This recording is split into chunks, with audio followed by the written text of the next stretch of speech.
السلام علیکم، NTN news کے ساتھ میں ہوں مومنہ اشرف۔ بلیٹن کا باقاعدہ آغاز کریں گے اور سب سے پہلے آپ کو خبر دیں گے۔ وزیر اعظم شہباز شریف سعودی عرب کے سرکاری دورے پر روانہ ہو گئے۔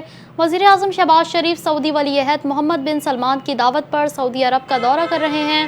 نائب وزیر اعظم اسحاق ڈار، فیلڈ مارشل عاصم منیر، وزیر دفاع خواجہ آصف، وزیر اطلاعات عطا اللہ تارڑ اور معاون خصوصی طارق فاطمی بھی وزیر اعظم کے ہمراہ دورہ سعودی عرب پر روانہ ہوئے۔ دورہ سعودی عرب کے دوران وزیر اعظم شہباز شریف کی سعودی ولی عہد شہزادہ محمد بن سلمان کے ساتھ ملاقات ہوگی، جس میں برادرانہ تعلقات اور شراکت داری مزید مضبوط کرنے اور خطے کی صورتحال پر بھی تبادلہ خیال ہوگا۔ وزیر اعظم شہباز شریف اپنے دورے کے دوران عمرہ بھی ادا کریں گے اور مدینہ منورہ روضہ رسول پر حاضری بھی دیں گے۔ دفتر خارجہ کے مطابق علاقائی امن، سفارتی تعاون اور مشترکہ حکمت عملی کے فروغ کے لیے دورہ اہم ہے۔ خبر شامل کریں گے۔ ترجمان دفتر خارجہ طاہر اندرابی کا کہنا ہے کہ آبنائے ہرمز پر پیش رفت سے ایران اور امریکہ کے درمیان مذاکرات کی راہ ہموار ہوگی۔ ہفتہ وار پریس بریفنگ میں طاہر اندرابی نے کہا کہ پاکستان ایران اور امریکہ کے درمیان تکنیکی سطح کے مذاکرات کی بحالی کی حمایت کرتا ہے۔ پاکستان ایران اور امریکہ کے درمیان سفارتی کوششوں میں فعال کردار ادا کرتا رہے گا۔ پاکستان، قطر، عمان اور دیگر برادر ممالک خطے میں امن کے لیے مربوط سفارتی کوششیں جاری رکھے ہوئے ہیں۔ آبنائے ہرمز کے بحران میں برادر ممالک نے مشترکہ سہولت کاری کا مؤثر کردار ادا کیا۔ طاہر اندرابی کا مزید کہنا تھا کہ عمان نے آبنائے ہرمز کے تنازع میں مثبت اور قابل تحسین کردار ادا کیا۔ پاکستان خطے میں امن کے لیے برادر ممالک کے ساتھ مل کر سفارتی تعاون جاری رکھے گا۔ ایرانی وزیر خارجہ کو پاکستان کے دورے کی دعوت دی۔ اسپیکر ایرانی پارلیمنٹ کو بھی دعوت دی گئی یا نہیں، تصدیق قومی اسمبلی سیکریٹریٹ کرے گا۔ خبر شامل کریں گے۔ امریکی صدر ڈونلڈ ٹرمپ نے کہا ہے کہ امریکہ کے پاس اسلحے کا کافی ذخیرہ موجود ہے اور جو لوگ ایسی خبریں پھیلا رہے ہیں انہیں جیل جانا پڑ سکتا ہے۔ میڈیا رپورٹس کے مطابق ٹرمپ نے کہا کہ امریکہ کے پاس ہتھیاروں اور گولہ بارود کا بہت بڑا ذخیرہ موجود ہے اور ملک دفاعی پیداوار میں تیزی سے اضافہ کر رہا ہے۔ ٹرمپ کا یہ بیان ان خبروں کے بعد سامنے آیا جن میں دعویٰ کیا گیا تھا کہ امریکی اسلحے کے ذخائر پر دباؤ بڑھ رہا ہے۔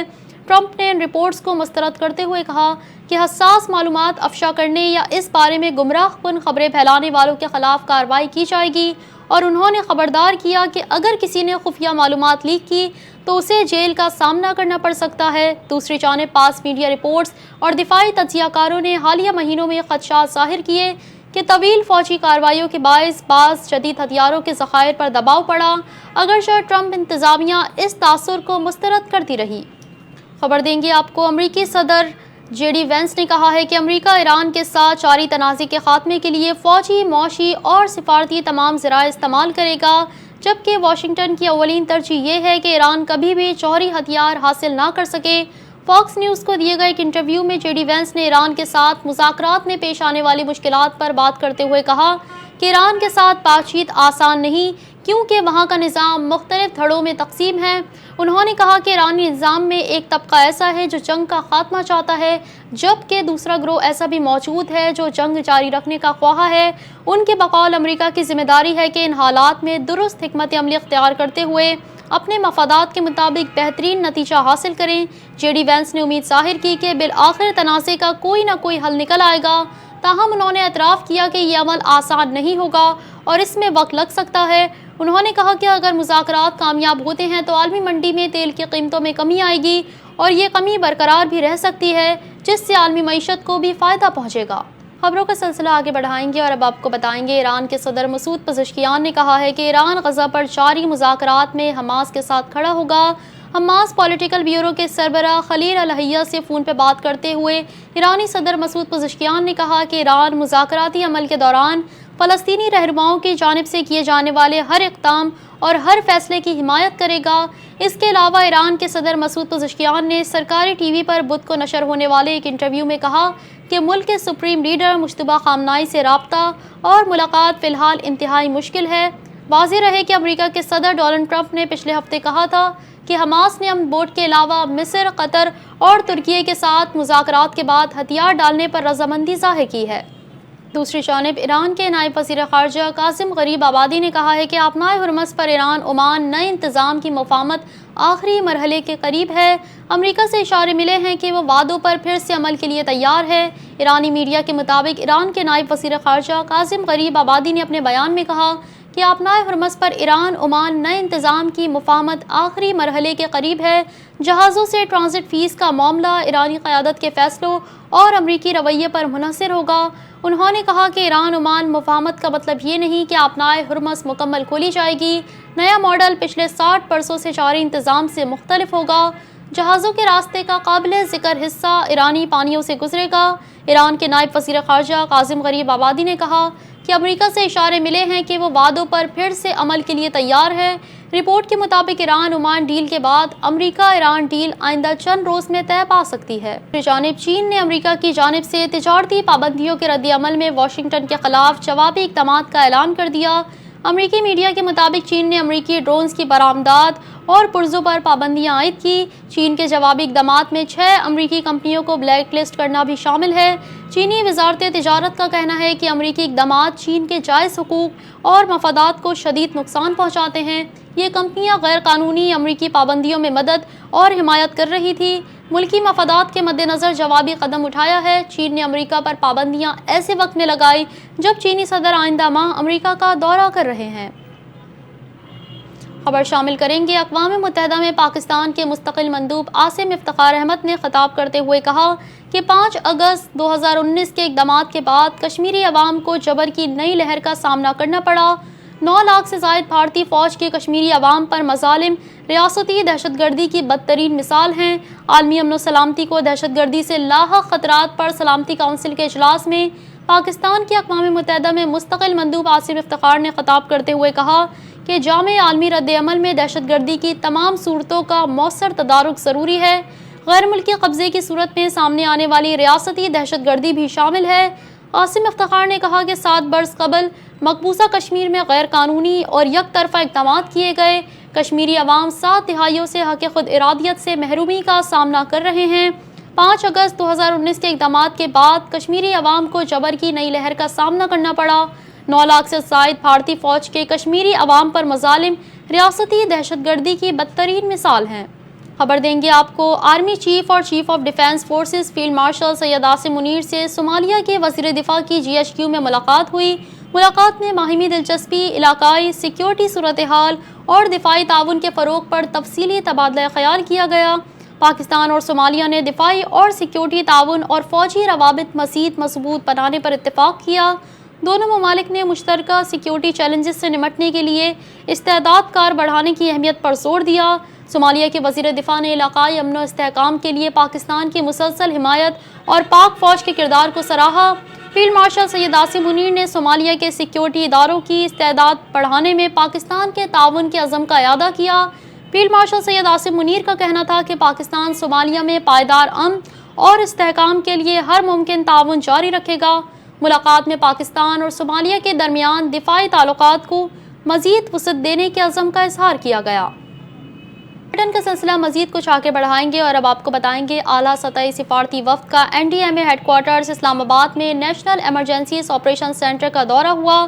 Tajikistan, Myanmar, Sri Lanka, Oman, Spain, Japan, بنگلہ دیش، جرمنی، کینیڈا سمیت مختلف ممالک کے سفارتکاروں نے NDMA کا دورہ کیا۔ سفارتی وفد کو NDMA ہیڈ کوارٹر میں NEOC کے صلاحیتی دائرہ کار پر بریفنگ دی گئی۔ وفد کو ڈیزاسٹر ارلی وارننگ، جدید ٹیکنالوجی، قومی رابطہ کاری کے نظام اور NDMA کی آپریشنل استعداد کار سے آگاہ کیا گیا۔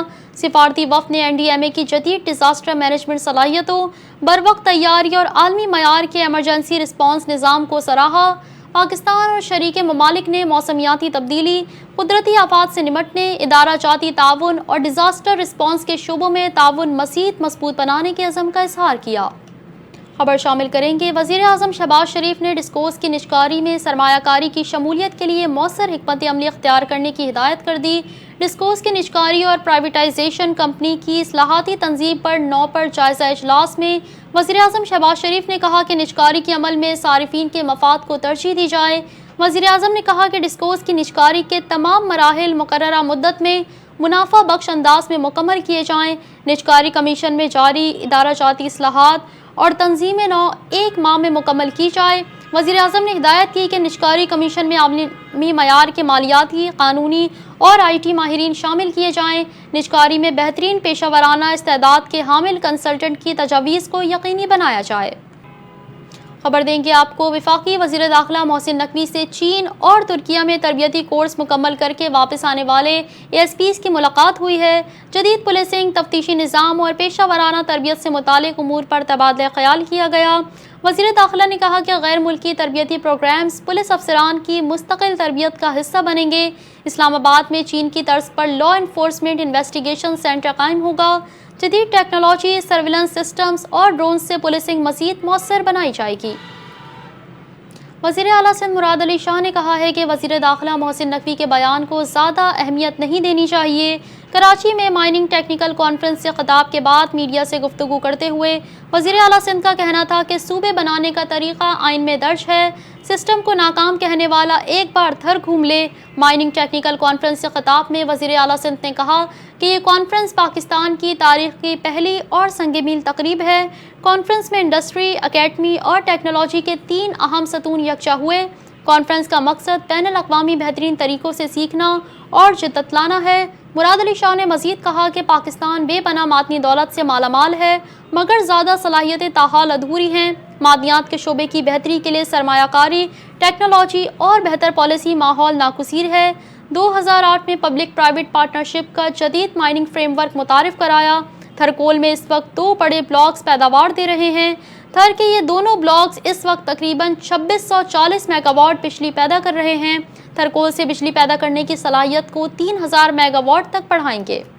خبر دیں گے آپ کو، وزیر داخلہ اور قانون سندھ ضیاء الحسن لنجار کا کہنا ہے کہ مفتاح اسماعیل کی جانب سے صدر آصف علی زرداری پر سندھ پولیس کی بھرتیوں سے متعلق عائد کیے گئے الزامات کو سختی سے مسترد کرتے ہیں۔ مفتاح اسماعیل کے بیان پر رد عمل دیتے ہوئے ضیاء لنجار نے کہا کہ سندھ اور بالخصوص کراچی میں تمام سرکاری بھرتیاں مقررہ قوانین، کوٹا پالیسی اور میرٹ کے مطابق کی جاتی ہیں۔ سندھ پولیس ایک پیشہ ور، غیر جانبدار اور میرٹ پر قائم ادارہ ہے۔ سندھ حکومت شہریوں کے درمیان زبان، نسل، علاقے یا برادری کی بنیاد پر کسی بھی قسم کے امتیاز پر یقین نہیں رکھتی۔ وزیر داخلہ نے مزید کہا کہ صدر آصف علی زرداری کو کسی ایک صوبے، زبان یا قومیت تک محدود کرنا حقائق کے منافی اور قومی یکجہتی کے خلاف ہے۔ صدر آصف علی زرداری پوری وفاقی اکائیوں کی نمائندہ شخصیت ہیں اور پاکستان پیپلز پارٹی ملک کی حقیقی وفاقی جماعت ہے۔ پر شامل کریں گے سید عبداللہ شاہ انسٹی ٹیوٹ آف میڈیکل سائنس سہون میں عالمی بریسٹ فیڈنگ ویک کے سلسلے میں آگاہی سیمینار کا انعقاد کیا گیا۔ تقریب کا مقصد ماں اور بچے کی بہتر صحت کے لیے بریسٹ فیڈنگ کی اہمیت کو اجاگر کرنا تھا۔ عالمی سطح پر یہ ہفتہ ہر سال 1 تا 7 اگست منایا جاتا ہے تاکہ دودھ پلانے کے فوائد سے متعلق شعور بیدار کیا جا سکے۔ تقریب کے مہمان خصوصی ڈائریکٹر سہون ڈاکٹر معین الدین صدیقی تھے، جبکہ سیمینار کی میزبانی head of department of paediatrics doctor Abdul Rauf Chamani نے کی۔ اس موقع پر ڈاکٹر معین الدین صدیقی نے اپنے خطاب میں کہا کہ ماں کا دودھ نومولود کے لیے مکمل اور قدرتی غذا ہے جو بچوں کی جسمانی اور ذہنی نشوونما، قوت مدافعت اور صحت مند مستقبل کی ضمانت فراہم کرتا ہے۔ تقریب کے اختتام پر اس عزم کا اظہار کیا گیا کہ ماں اور بچے کی بہتر صحت کے لیے بریسٹ فیڈنگ کے فروغ اور عوامی آگاہی کی سرگرمیاں مستقبل میں بھی جاری رکھی جائیں گی۔ کراچی سے آپ کو خبر دیں گے، گلستان جوہر میں نوجوان تاجر میر رضا علی کی موت، قبر کشائی کے لیے میڈیکل بورڈ تشکیل دے دیا گیا۔ میر رضا علی کی قبر کشائی کل صبح 9 بجے ہوگی۔ میڈیکل بورڈ میں professor doctor Naseem Ahmed HOD department of pathology Dow medical college شامل ہوں گے۔ Doctor Farah Waseem assistant professor forensic medicine department Sindh medical college بھی بورڈ میں شامل ہیں۔ Aamir Hasan Khan forensic identification expert ETF شناخت CPLC بھی بورڈ میں شامل ہے۔ Director Shri Chand additional police surgeon بھی میڈیکل بورڈ کا حصہ ہوں گے۔ Doctor Kamran Khan MDJ medico legal officer Jinnah اسپتال کراچی بھی شامل ہیں۔ Doctor Daniyal Mirza medico legal officer Jinnah اسپتال کراچی بھی اس میں شامل ہیں۔ Police surgeon doctor Sumaiya Syed بھی میڈیکل بورڈ کا حصہ ہوں گے۔ آپ کو بتائیں گے، IG سندھ جاوید عالم اوڈھو نے دعویٰ کرتے ہوئے کہا ہے کہ پولیس نے نوجوان تاجر میر رضا کی موت کا پورا کیس ٹریس کر لیا۔ سٹی کورٹ میں میڈیا سے گفتگو کرتے ہوئے IG سندھ کا کہنا ہے کہ بہت جلد پولیس پریس کانفرنس کرے گی اور کیس سے متعلق سب بتائے گی۔ کیس پر بہت محنت کی، پولیس نے کوئی لاپرواہی نہیں کی۔ غیر متعلقہ میڈیکو لیگل افسر کیس پر کمنٹ کر رہا ہے۔ میڈیکل بورڈ بٹھا دیں، ہمیں کوئی اعتراض نہیں۔ میڈیکل بورڈ کا جو فیصلہ ہوگا اس کے مطابق پولیس کی تفتیش ہوگی۔